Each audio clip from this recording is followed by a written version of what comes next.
నేనే మార్గము, నేనే సత్యము, నా ద్వారా తప్ప ఎవరు మీరు ప్రభు యొద్దకు, మరి తండ్రి అయిన దేవుడి యొద్దకు వెళ్ళలేరు అని చెప్పిన ఆయన యొక్క సమాధి ఖాళీగా ఉంది. మరి నేనే ఈ లోక రక్షకుణ్ణి అన్న మాట చెప్పిన ఆయన యొక్క సమాధి ఖాళీగా ఉంది. మీకు సదాకాలము నేను తోడుగా ఉండదును అని చెప్పిన ఆయన యొక్క సమాధి ఖాళీగా ఉంది.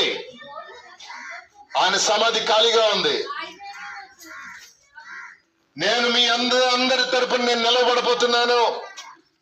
నేను మీకు మార్గదర్శకుడిగా ఉండబోతున్నాను.